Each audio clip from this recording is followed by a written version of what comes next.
ladies and gentlemen. I believe we're live at this point. Let us know in the comments below. It's Wednesday, and I'm alive. I'm back. I'm glad to be with these two beautiful, beautiful gentlemen. So I'm so sorry I missed last week's show. But yeah, welcome to Camera and Flask. We do this every single Wednesday at 6 p.m. Eastern, and other times in other time zones. So we've got several people in the chat. Just going to quickly shout them out, including, of course, the regulars. We've got Bart, we've got Chris, we've got Cameron, we've got Mike, David, Harrison, and others. So welcome everybody. 360 grad down there as well. And then these two gentlemen, how are you guys doing? I'm doing fine. Mr. Ben? You said that so, I don't know, like guiltily. No, I'm doing all right. Yeah. Good. I think you've passed on your lurgy to me, so I'm now feeling a little bit. Can do that. Yeah, exactly. Internet virus. It's a thing, of course it is. Exactly. Yeah, exactly. But otherwise, yeah, that's, I think, a little bit of virus and a little bit of self-inflicted, not enough sleep and too much running around all over the place last week. I have a theory that's why I was down for so long, because I was doing this thing where I was to bed around 10, up at 5, 10 or 11, and then up at 5 for, I did that for 2-3 months right before all this went down. And I think that was just kind of a kick in the onions for my immune system before then getting sick. So 1 second. So important. we've got some comments. It sounded fine to me, yeah, but there's something up with Ben's audio. There's also lots of static, it says. I don't hear it, but it's obviously coming through on the feed. So I don't come out and come back in again, see if that solves it? Come out, yeah. And then, Caleb, just while we're housekeeping, I haven't heard it again, but yesterday on your live stream with that mic, there was times where it goes right. And then you're right. And it's happened once that I've heard so far. Already? But, right at the beginning for me. All right. Twist a little something here. 360 grad said, don't dip your mic into your beer. That's for me. Am I sounding any better? Obviously, with it, it's going to take 40 seconds. So Ben's not back yet. Chat, let us know if right this second you hear stuff, and then I'll bring Ben back in. So do you hear any issues? Jem, say something real quick. Nothing on your end right now. Okay, so good. So now I'm going to bring Ben back in, and we'll troubleshoot this. Okay. Right, so there's Ben. Let me. Yeah, it only happened once, Caleb, right at the beginning, and I haven't heard it again. But I didn't hear Ben's problems. So okay. So I just added Ben back, and we can see what's going on. Okay, back in. Let's see. So hello. How am I sounding to everyone? There's a little bit of a delay between us going out. Ben bad. No, still bad for Ben. Which is so weird because we can Ben just fine. You only just brought me back in. There's like a 40-second lag. Oh, is there? More bassy and so we gotta wait. Yeah, we gotta wait. But remember this, Ben, that you were black on the screen while you were gone. So I think their comments are with you coming back. But let's see. So I just sent Ben back set Ben back up. So it might be a little bit. We'll see. Okay. So Ben's still bad. Okay. All right. I'll try. I don't know what else I can try. Garbled underwater. So maybe a different mic, or I don't know. Do you want to unplug the mic? Well, it might not be. It might be his uploads or something, because we hear him fine. So there's not an audio issue. Okay. So it must be maybe like turning off your Wi-Fi and turning it back on and reconnecting. Okay. Kind of like clean cut on the feed. See if that like helps or something. And then 360 grad said your mic noise appears exactly every 2 minutes. Mine? Yeah, but 360 grad, have you heard that every 2 minutes today, or was that yesterday on the live stream? I'd be interested to find that out. Because I have decided to bob in and come back out again. Yeah. Reboot computer. Larry is IT crowding us. That's good. Appreciate that. Do you have pen and paper? Of course we do, Dave. Come on, what are you talking about? This is the future. I'm gonna get steamy up in here and take my hoodie off. So while Ben is resetting, okay. Pen and paper. It's YouTube.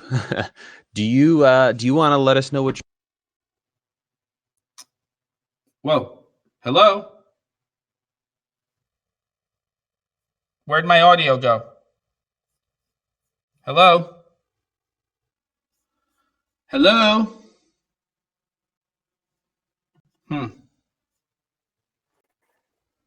Okay, so how do I leave?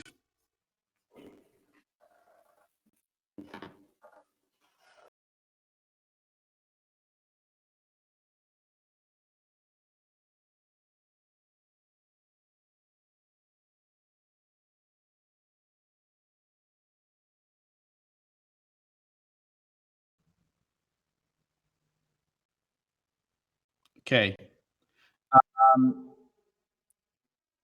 Do you, Caleb, I can't hear you and I don't see my audio.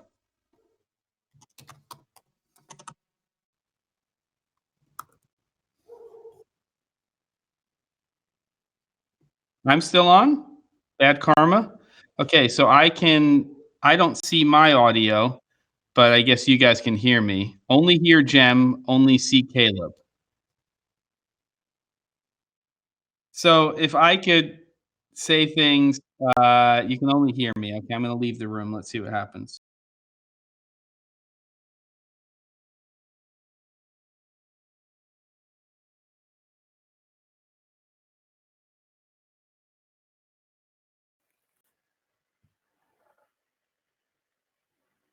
Hello, hello, hello, hello, hello, hello, hello. You can hear me, but I can't hear you, Caleb. What's going on? This is ridiculous. I'm back. Can people hear and see me? Now Jem's video is back. Can you hear me? Ben, sponsored by Lightstream, Bart. We can see now gone again. Who's gone? Ben has returned and his audio is good. Okay, well, at least we got you. Ben, can you hear me? I can hear you, yeah. Can people hear me? Your audio is perfect. Jet's back. I don't know, Jet. I'll go with Jet. That's a good name. Jem is good. All right, so it looks like you and I are in the mix now. Caleb looks slow motion-y. He's switching mics. This is beautiful. I don't know. Oh, wow. Nothing. Nothing. Right. You have to plug it in, Caleb. I'm just kidding. Caleb, are you allowed to leave?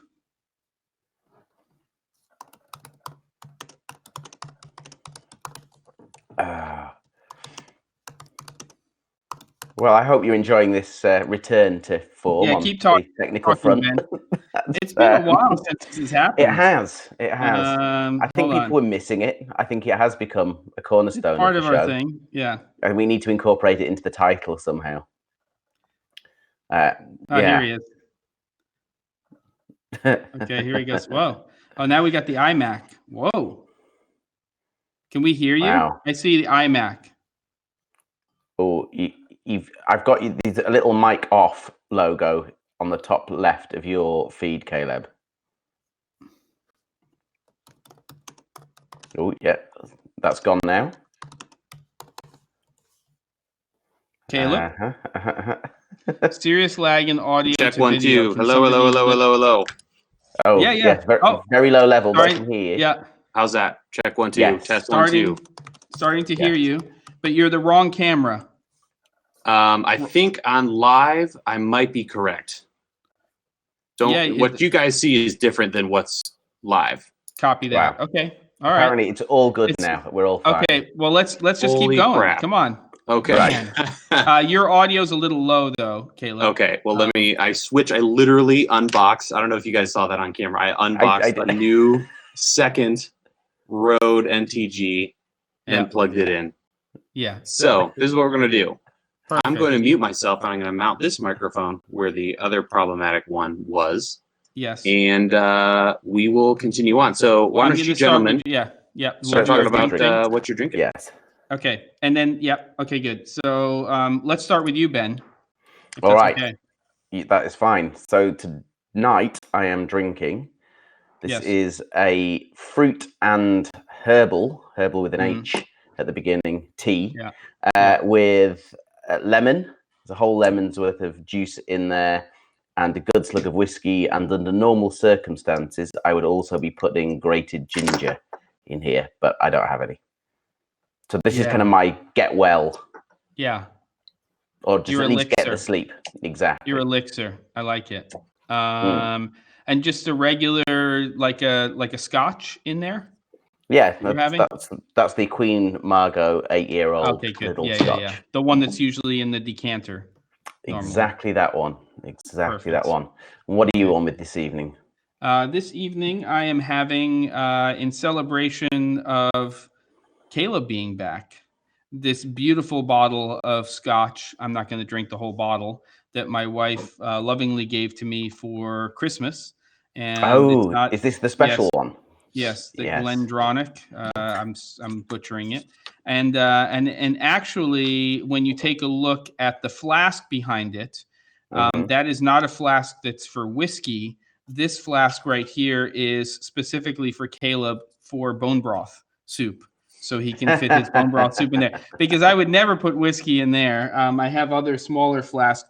By the way, just as sort of a little fun one here, this is a Letrasonics flask. Look at that little hit flask. Oh my gosh. Come on. Is that geeky enough or what? That's beautiful. That's adorable and geeky. Is. Yes, it has some Lagavulin 16 inside of it right now. It's a beautiful thing. So I'm gonna have this in celebration of Caleb coming back. So that's my drink for today. And Caleb, we know you're not drinking the alcoholic beverages for a while, but what will you be having today to bring yourself in full mend mode? We're just drinking water today. Perfect. Great value, purified drinking water. Nice. What's happened to the big flask? What do you mean? What happened to it? No, not your big. Sorry, Caleb's massive kind of water flask. I normally has when he's in the studio. It's kind of hard to one hand that bad boy, so we're just rocking the water bottle today. Perfect. And what's everybody else having to drink? Poor Man's Buffalo Trace, which is called Benchmark. Tyler, okay, cool. What else? I saw in here somewhere a Templeton Rye. I love Templeton Rye. Oh, he's coming back. I guess somebody's having some in Vegas. I guess we know what one of the things that we're getting at the store is going to be. We have a plan, by the way, that we'll both be there when you land, Caleb. So we're just going to have you go directly to Total Wine and More from the airport. And then that'll be our first stop. Oh man. All right, we'll see what happens. I love that shop so much. That was amazing. It's so we spent so many hours in there. It's so fun. All right, cool. I'm excited. Let me just tell you. Okay, you're taking over again, Caleb. I think everything's okay. So okay. Yeah. Believe it or not, I have a third one of those microphones next to me. So if this one fails, perfect. Oh, by the way, play musical microphones. Let's go. Slanjava. Cheers. All that good stuff. Slancha. Cheers. Yeah.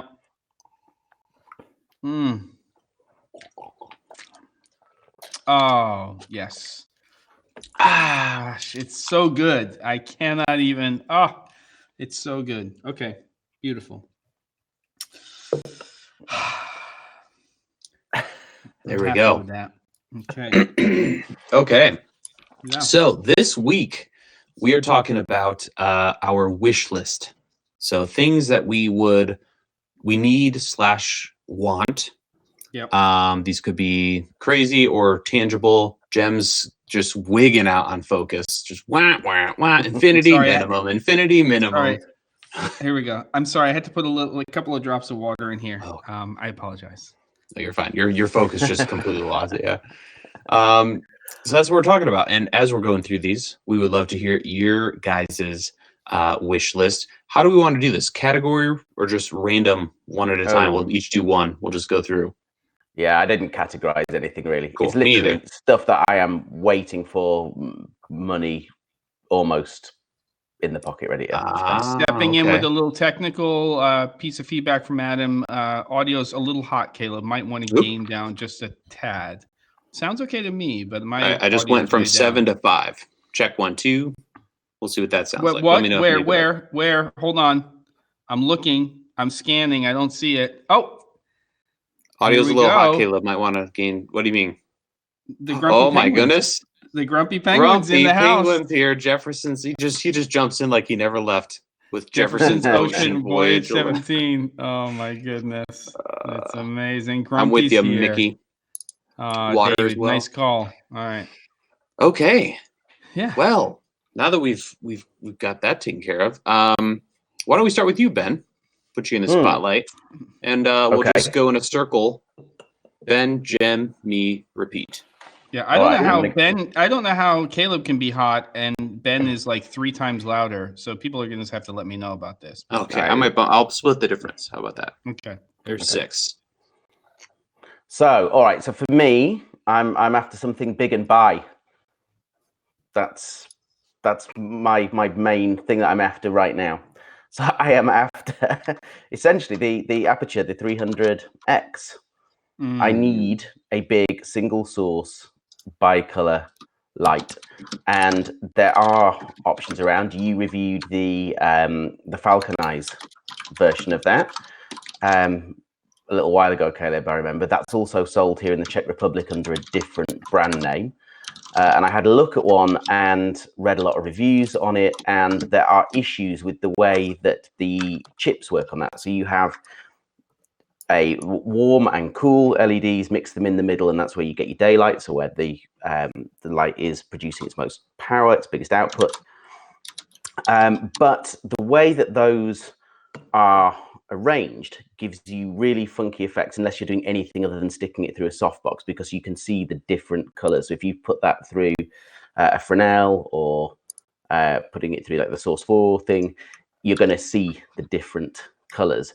So Aperture have got around this by doing something completely different with theirs, and I need that light. It's why I've held off buying one of those for so long, because I really don't want to be messing around with gels, because it's just such a time-consuming process. It's fine if you're dealing with purely tungsten or purely daylight, but when you're then starting to have to split the difference, going something in the middle, some matching sources that are not quite exactly one or the other, it then is just a time-consuming mess. So that is top of my shopping list for this year for NAB. I think that's the fixture I'm going to go for, and although we don't know pricing yet, and also seeing what else comes out from other manufacturers, but also for staying in their kind of architecture with the app control is very appealing to me too. Yeah. So that is number 1 on my list. And real quick, Josh, I apologize and everyone for the typing sounds. I swear I had the mute button, but I pressed the... Are you sure it's not mine? Because I have an old MacBook Pro. I think it might be mine. Which, funnily enough, is on my list. a newer MacBook Pro, practically just for the scissor keyboard. Man.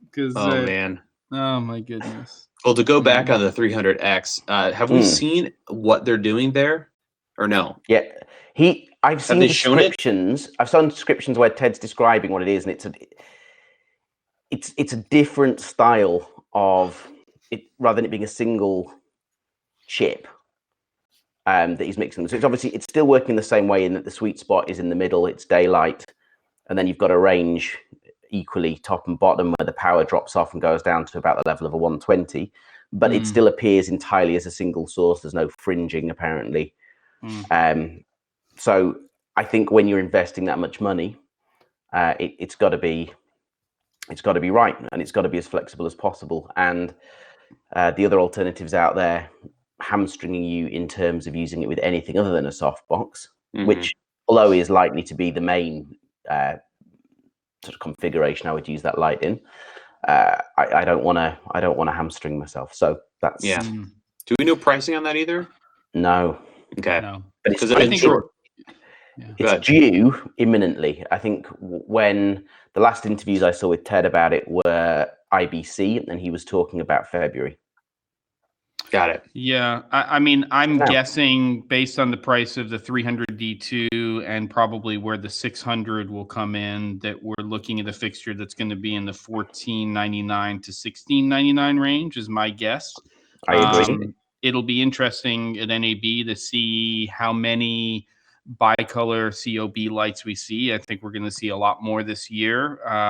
But the big question mark is, and the elephant in the room, David, I have an Aperture MC, also absolutely love it, is coronavirus in China. And quite honestly, I mean, we're talking about a pretty major situation when it comes to affecting this industry.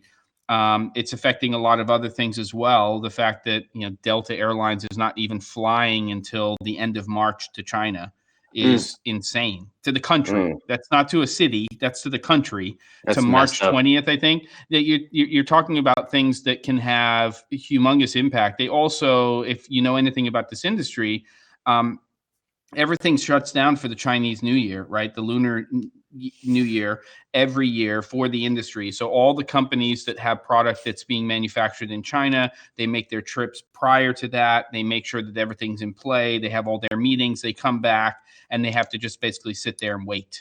And it's just crazy. And now because they're pushing the new year to a later date, they're extending it. And then if this stuff doesn't get worked out, it could have a dramatic impact on product and the show and everything else. So we'll see what happens. I think it inevitably will. The Czech Republic are banning direct flights from China as of next week. So there was a bit of a lead in. But there's no, I don't think I remember, or I certainly don't remember seeing an end date to that. And we're not that far away now. Yeah. From NAB. What are we, 3 months? Yeah. It's mid-April, so 2.5 months, right? Not even. Yeah. Well, no. Yeah. Not even.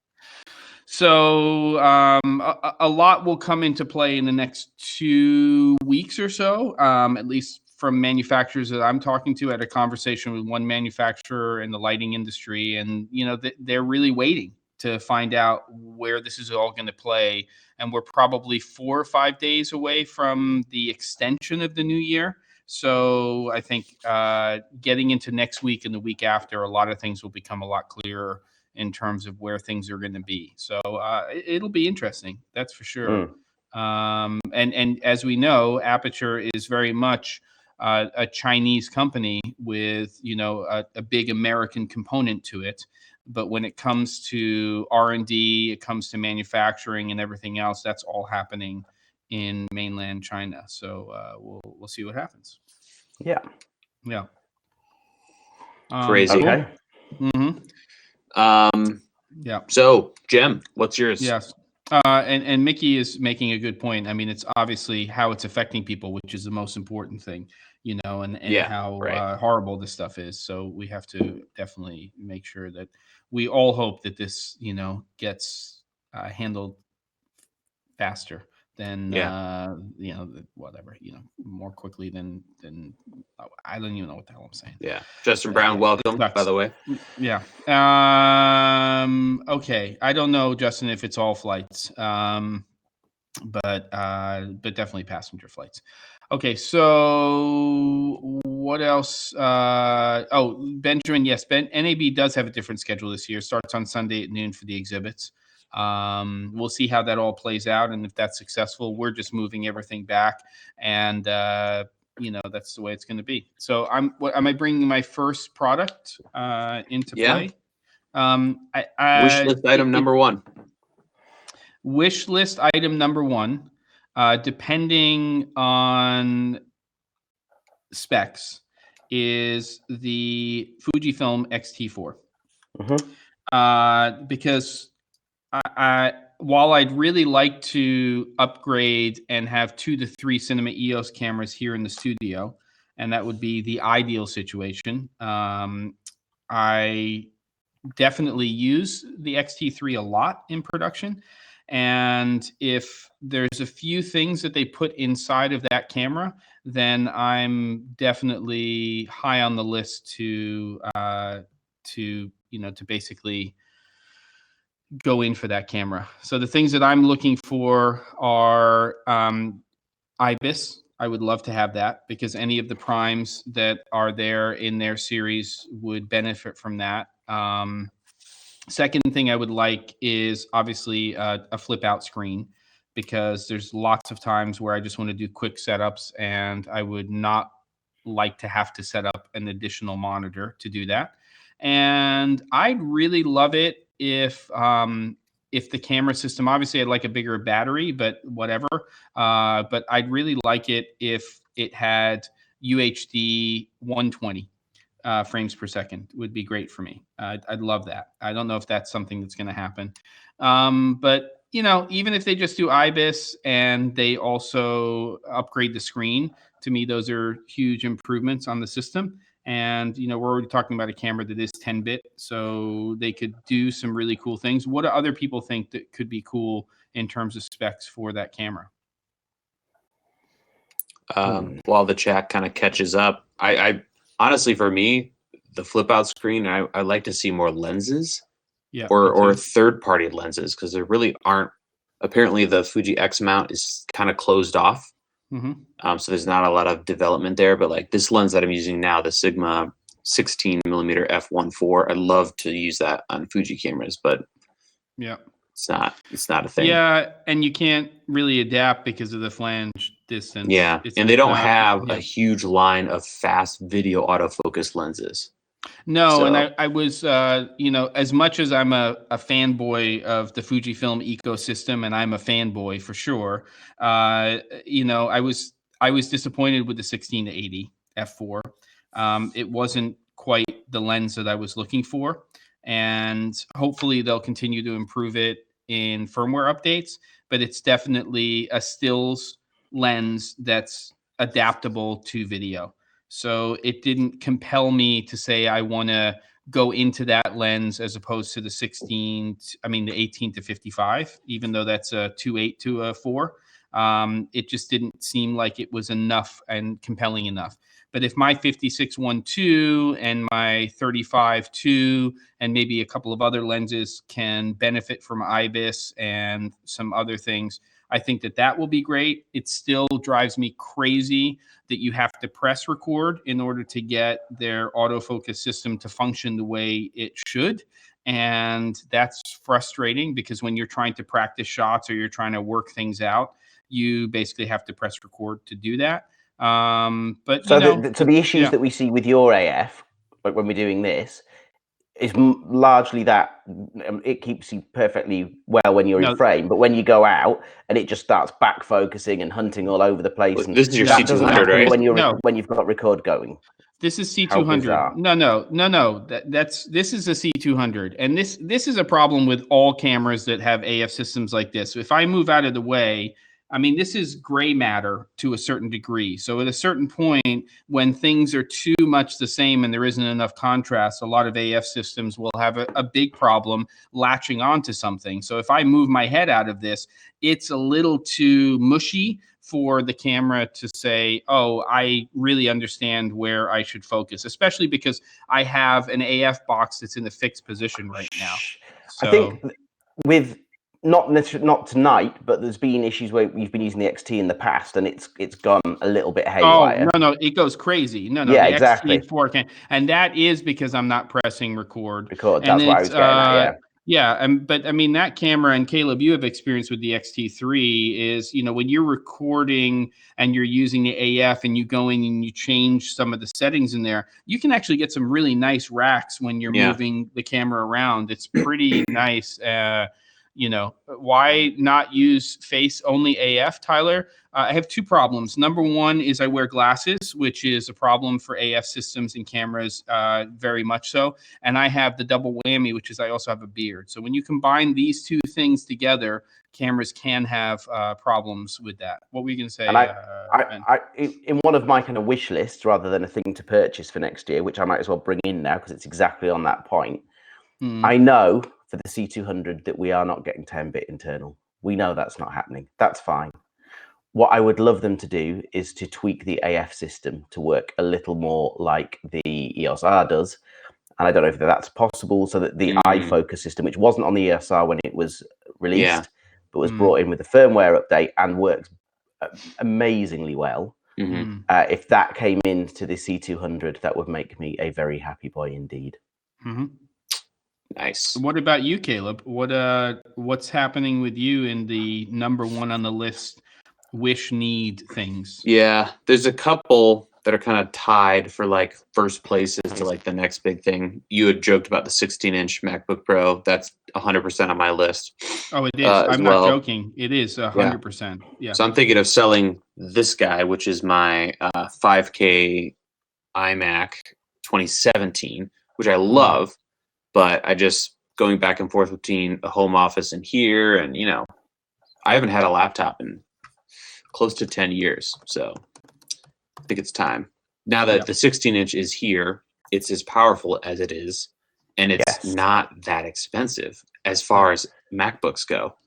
And a serious step up with putting the GPU back into it. That's just a couple years ago. You had to spend so long, like $5,000 to get like something you could use.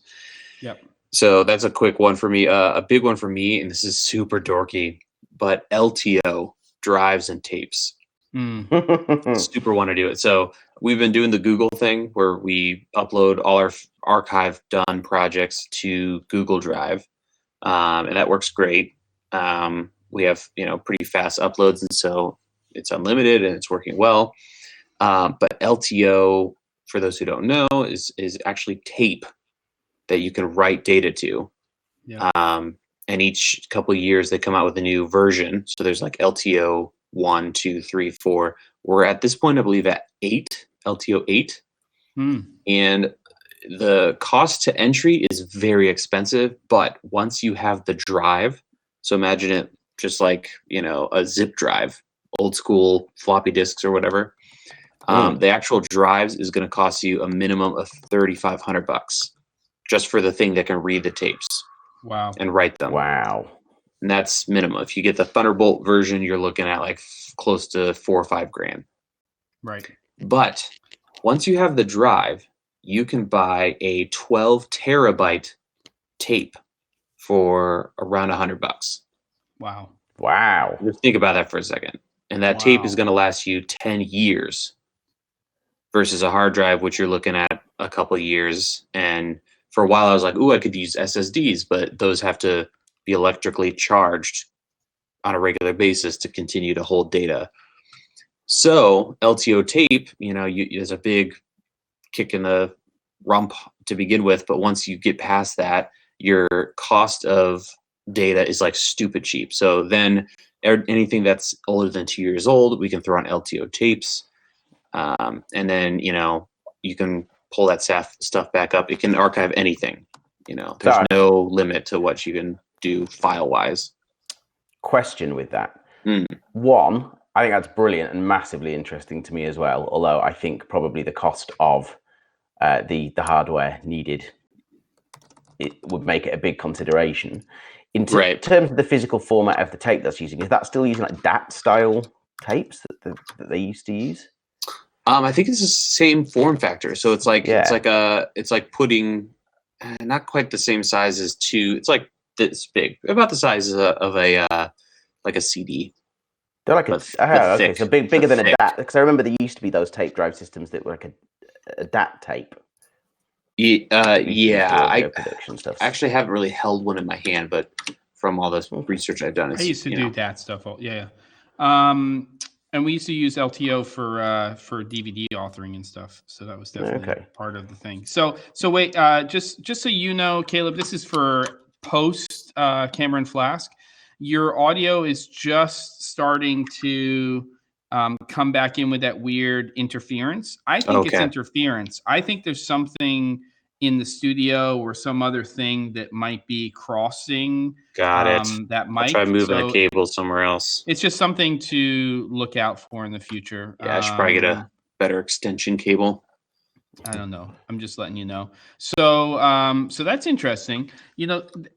the whole camera conversation is interesting too, because as we start to move towards NAB, I kind of feel like with the C500 Mark II and the C300 Mark II, which is 4 to 4.5 years old now, that there's definitely an opportunity for Canon to drop the price of the C300 Mark II, drop the price of the C200 to a certain amount, because it could definitely live more in that FS5 II range.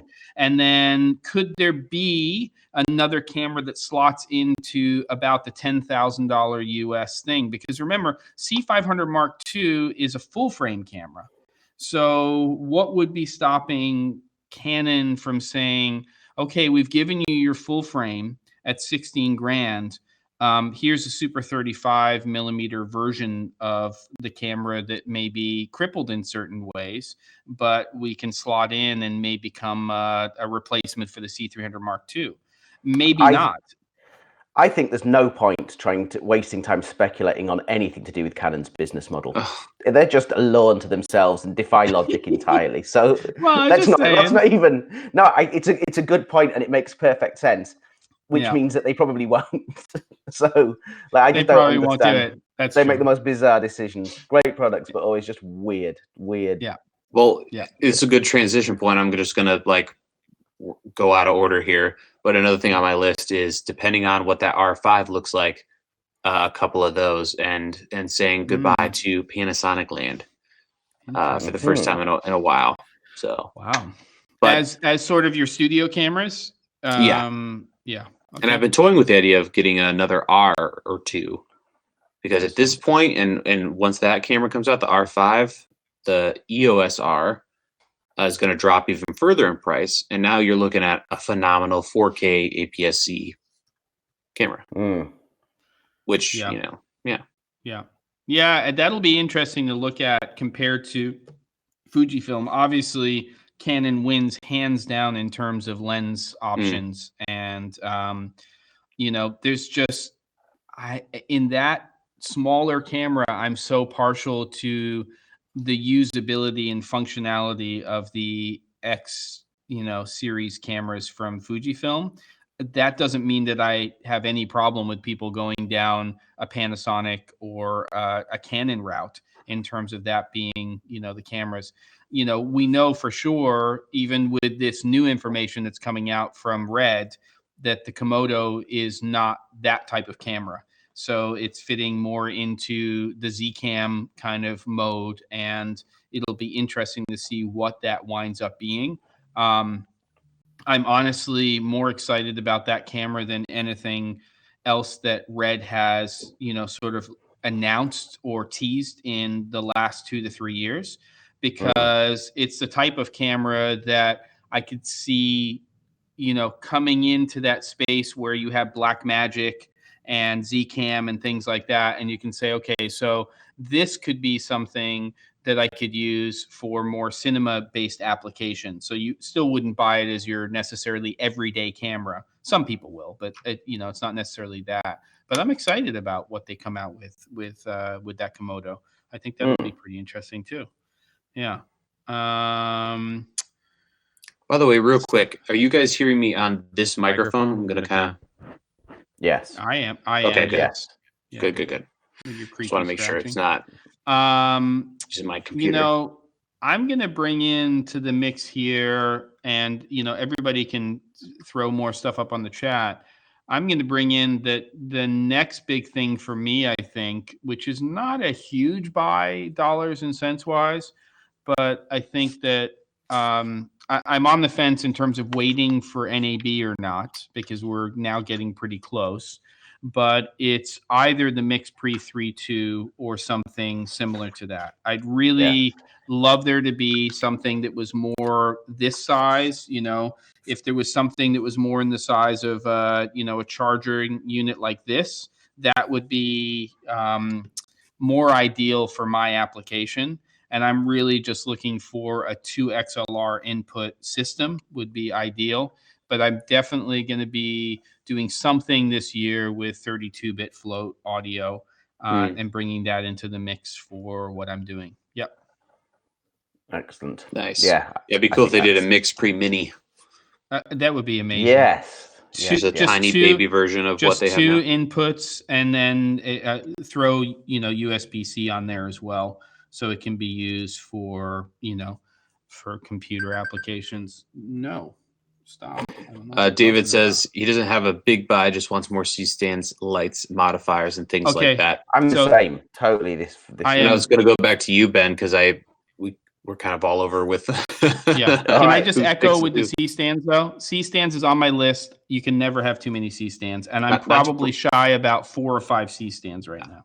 Not to brag, but for the first time ever, I'm satisfied with this level of C-stands in my life. How many C-stands do you probably have?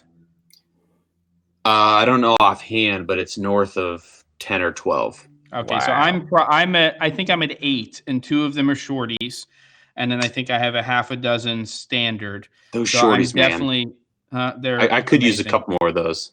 Yeah, so I think I need 2 more shorties, and I need 4 to 6 more standard size, because I'm just moving them around and they're repurposed.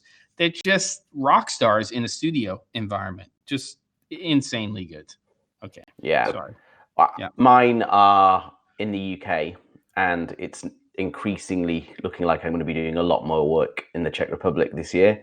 So doubling up, because I can't retrieve those because they live in the studio that I share with someone else, the ones in the UK. So they're going to have to live there, and I'm going to need to restock up on those. But the other things is those little bits of accessories. So the C200, when I bought it, the first few projects that I did, or probably the first 6 months of projects, I was really just shooting on the internal H.264, which I think is a great, really useful codec for a lot of stuff. It's very efficient, but I've just done a couple of projects in RAW, and now everything needs to be shot in RAW, obviously, regardless of what it is or its final purpose. So I'm looking at ways to do that. So I want more cheaper CFast cards. We were all promised when CFast came out as a format, the prices will come right down, 6 months, we'll see. Now they have come down since that was released, but not very quickly, and they're still insanely expensive in terms of comparatively to other card formats. So I'm looking at either really biting the bullet and buying a big pile to be able to do at least 2 hours worth of RAW on a shoot, or going down the solid pod route. So using an external system with a CFast dummy, which then does. I was just going to ask about that. Yeah, so that's a really good. Then there's some really cheap versions of that now for about $80. You can pick those up, and you just put an M2 SSD into it, which you can buy for what, $150 for a terabyte. Oh yeah, cheap. So cheap compared to CFast cards. It's just on a job. It's another 2 bits of componentry to go wrong. Exactly. Yeah. Have you seen the big problem? Modo Bytes video on CFast cards? Mondo Bytes. Sorry. Don't think I have. Okay, he did a video. I didn't watch it. I just saw it go through the feed. This is probably a year ago, 6 months ago, maybe not that long ago. But he was a huge C200 guy. You may have seen his videos, like spiky black hair. Yeah. He's got a video where he talks about like the best cheap CFast media that he's found and tested on the C200. So that might be worth a watch. Maybe you already know about it. I don't know. I maybe have seen that actually. And there are now some cheaper options, but they're still very expensive. Even the cheap options are still pricey. So that for me is something that's would make a big difference, I think, to the way that I'm working. My PC's come back from its full rebuild and almost entirely new interior. Nice. And that thing is just chewing through RAW with absolutely no lag, particularly in Resolve. I can be grading stuff while that's playing live now. So that's lovely. Absolutely fantastic, and one of the bigger reasons for not shooting in that. So that's my next one. Just cheap storage or cheap media. Bam. That's what we want. Nice. Cool. Jim, you got another item for us? Well, 360 Grad's talking about Apple boxes and how expensive they are in Europe. I don't know what they go for in Europe, but I will say this, that like C-stands, you're going to get them for 20 or 30 euros or 20 or $30 less, more or less than the other brand. As long as they're reputable, they're going to be well made, and you're going to have to bite the bullet at some point, because I can't even imagine my life not only without C-stands, but without Apple boxes. It's just, they just come into play so much, especially in the studio environment, that once you have them, then, you're just going to use them all the time. 360 Grad saying a nested set around 150 euros. I'll say that's actually not that expensive. Yeah, that just seems but the problem with nested Apple boxes is that and I have a nested set, is that when you take the other sizes out, the half, the quarter, and the pancake, and all of that stuff, that they're not the standard length.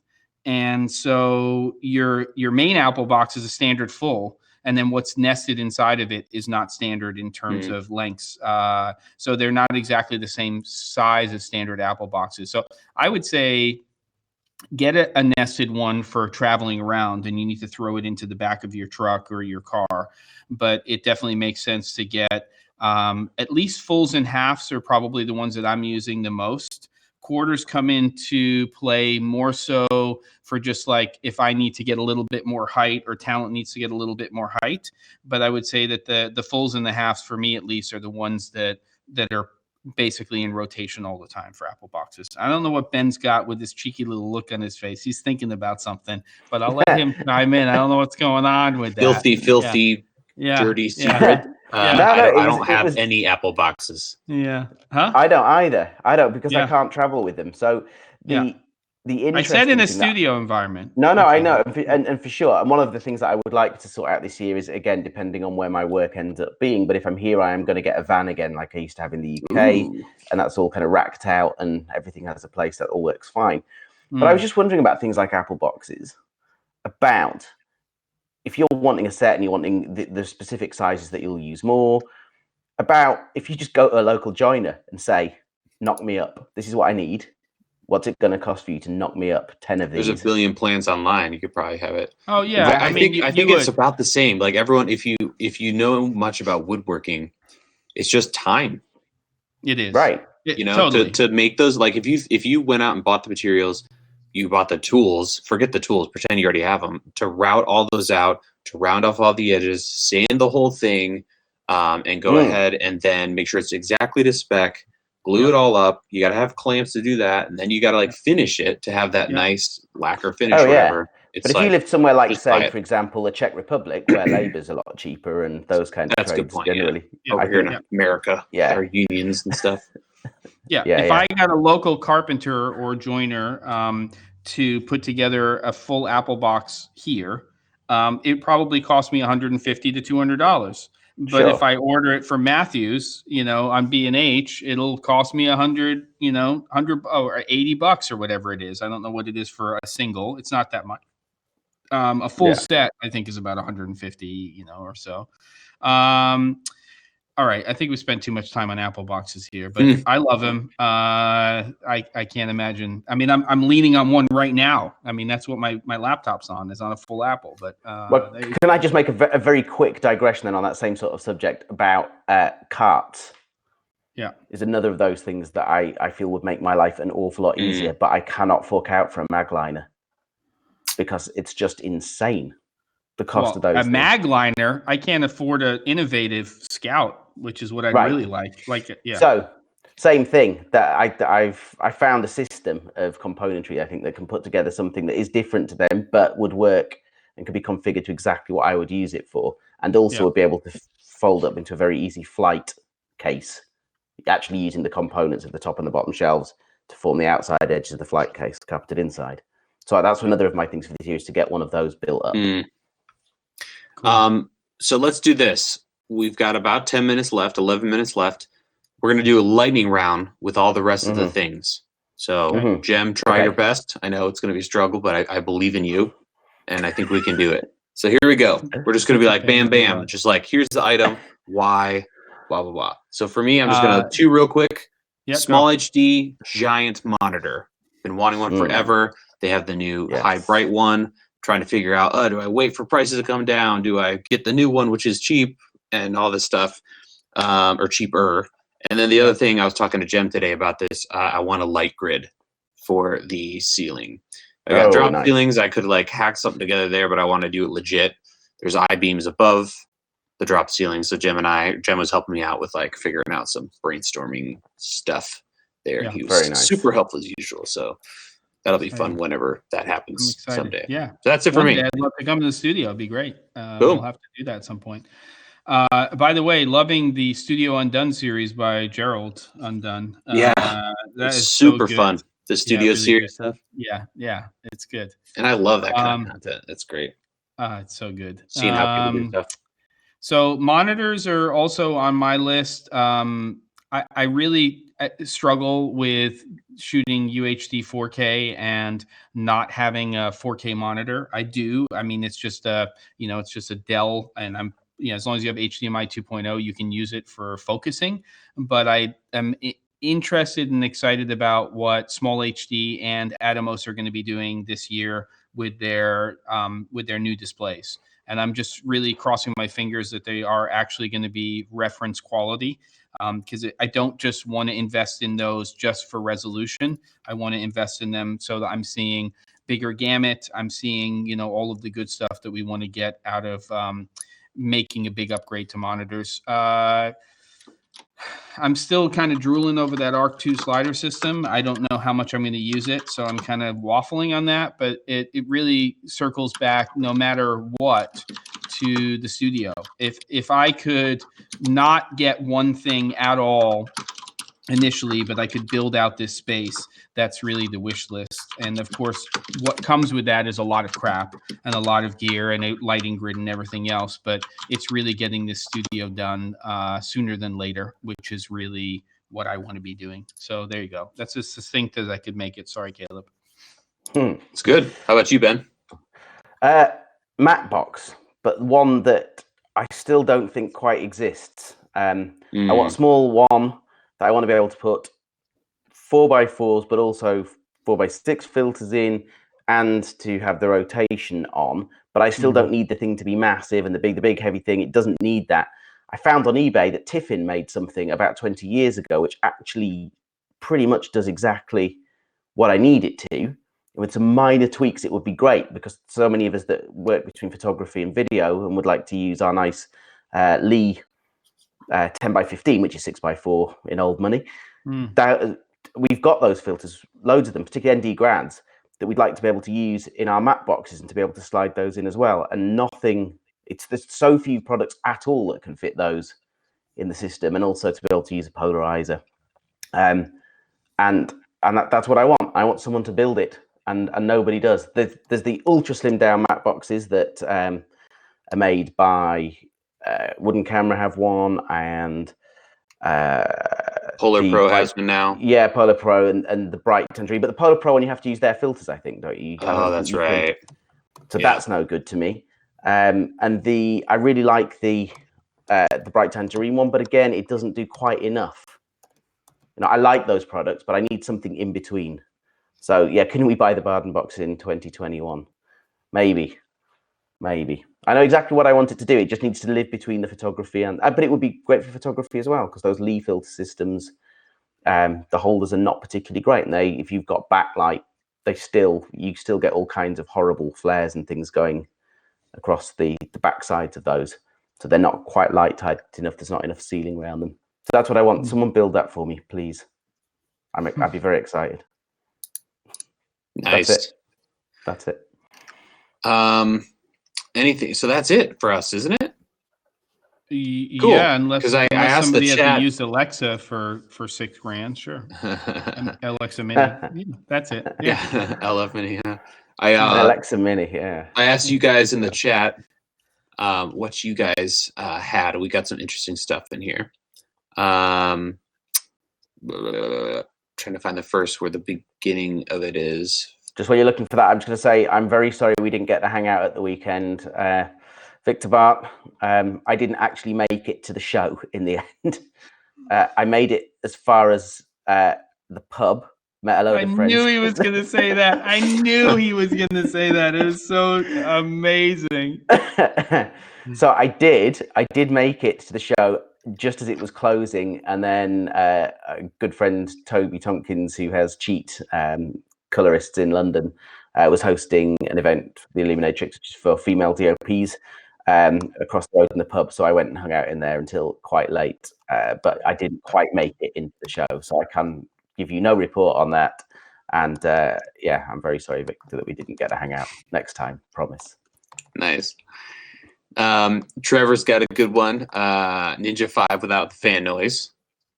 Josh C500 Mark II Aperture 12 kit light. Woo! And we got a couple other ones here. Anamorphic Primes from Harrison.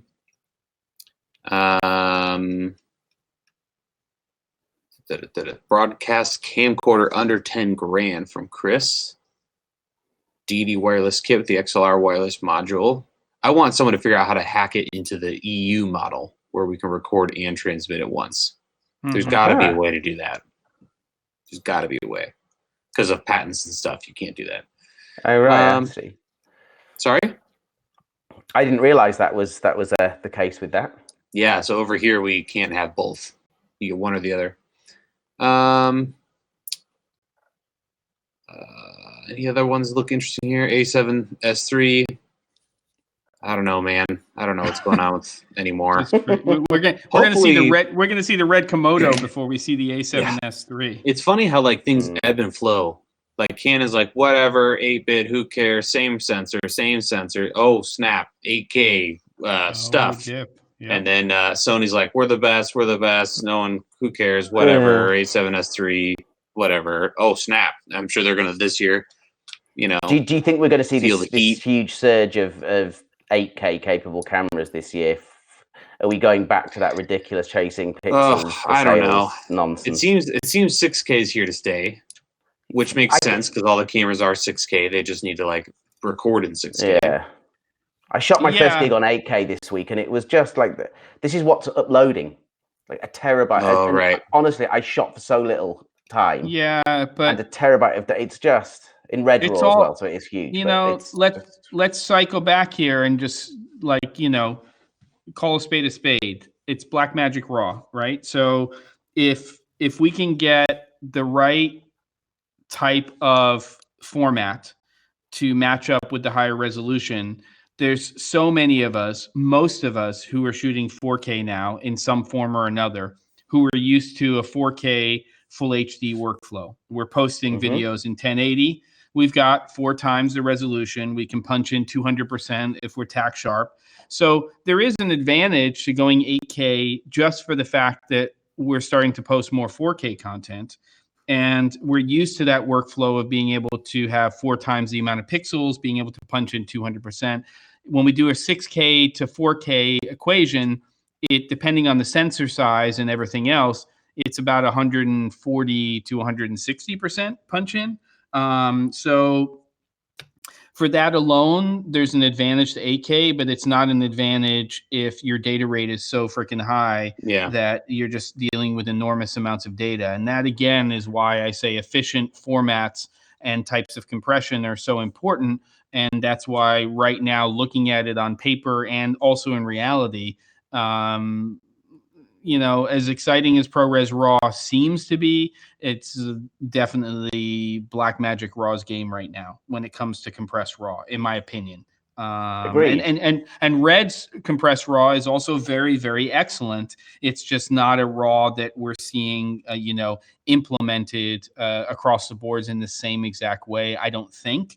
And I'd love Blackmagic's monitor recorder, their video assist, to really expand. So they start to do some things where we can see some options there as well. They need to be talking to other manufacturers and getting to the point where the Convergent Designs Odyssey was in terms of the RAW support that had, and been able to debate quite a lot of cameras. And we don't know what's going on behind these scenes. I assume that's what they're going after, because it would be ridiculous for them not to be. Blackmagic. How receptive? Yeah. What do you think, Caleb? Well, I don't know if they care. Yeah, I don't know. I think they're like, we have our cameras. Our cameras have it. If you want it, sure, but Yeah. I would imagine they're not. Hopefully what I want to see is like Sigma, companies like Sigma who have something to gain by that to jump on that. I mean, a Sigma FP with Blackmagic Raw, internal or external for that matter. I'm not even talking necessarily about that facility being built into the cameras. I'm just initially talking about the new video assists being able to debayer more raw formats out of other cameras, because at the moment the only cameras that it will do, I believe, are the C300 Mark II and the EVA 1. Okay, interesting. I guess we'll see what happens. So much is going to happen in the next 10 to 12 weeks. We're going to get so much more. It's going to be overload. I can't imagine there isn't going to be at least 3 to 4 big announcements related to NAB. Yeah. And then we've got some exciting stuff in the mirrorless space that will probably happen prior to the show.